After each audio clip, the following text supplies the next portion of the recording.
Greetings, game-passionate people! It's time to take a look at Guacamelee 2. I'm TopShelfToy. This is a side-scrolling adventure game from Drinkbox Studios. I beat the first one, but didn't try out number 2 until recently. The game first came out in August 2018 and is currently available on PlayStation 4, Xbox One, Microsoft Windows, and Nintendo Switch.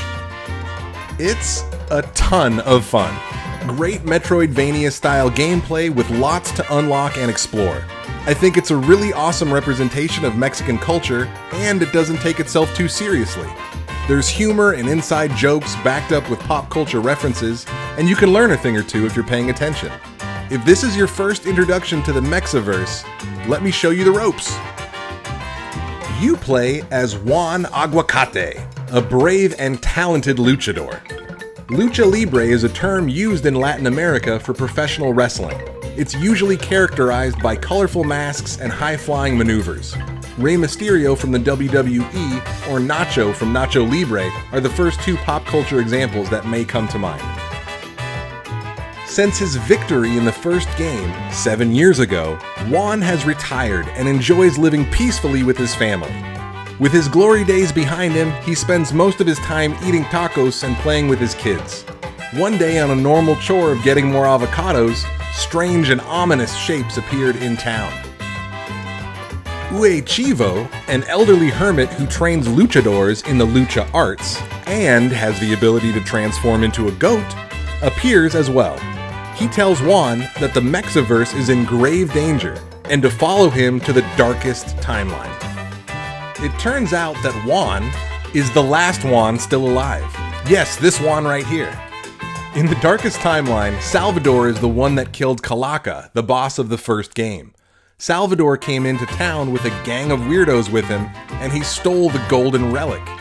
After he took the relic, those strange black things began to appear in the sky. Salvador took one of 3 relics created by the god of time.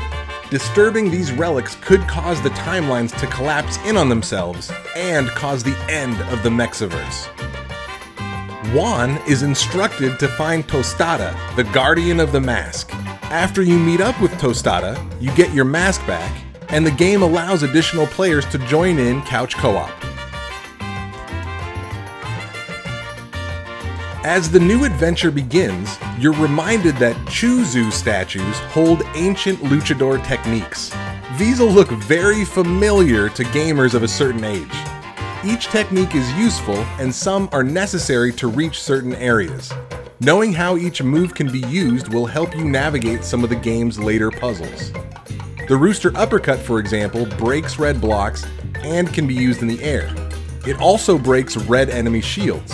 So it's not just a door breaker or fighting move, it can also be used to add more height to your jump if a ledge is too tall.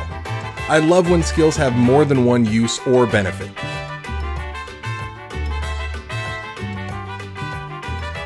Eventually, you meet with the Council of Ue Chivos in their secret hideout. These Chivos from across the different timelines think that Salvador is after the sacred guacamole. I mean, who can blame him? That sounds delicious.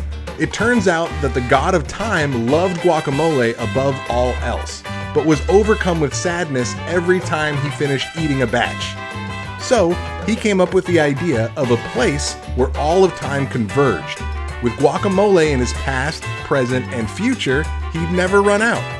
He then hid the key to this place inside 3 magical relics. As you progress through the game, you're challenged with platforming puzzles, combat rooms, and even secret Pollo challenge dungeons. There's multiple skill trees to expand and explore, and learned skills can be combined to be even more effective. If you like platforming, chickens, and punny dialogue, I highly recommend Guacamelee. It's got all of those things and more in a stylish and colorful presentation. The solid gameplay mechanics and cultural representation go together like chips and salsa. That about does it for this look at Guacamelee, and now I can't decide if I should go play more or go eat. But I'll probably do both.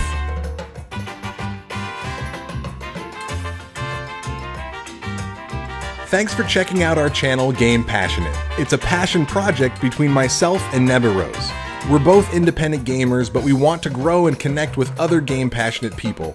If you enjoyed the content and would like to see more from us, please like the video and subscribe to the channel. It's free and it helps us connect with a wider audience. We look forward to making more videos about games we love, and we want to share that with you.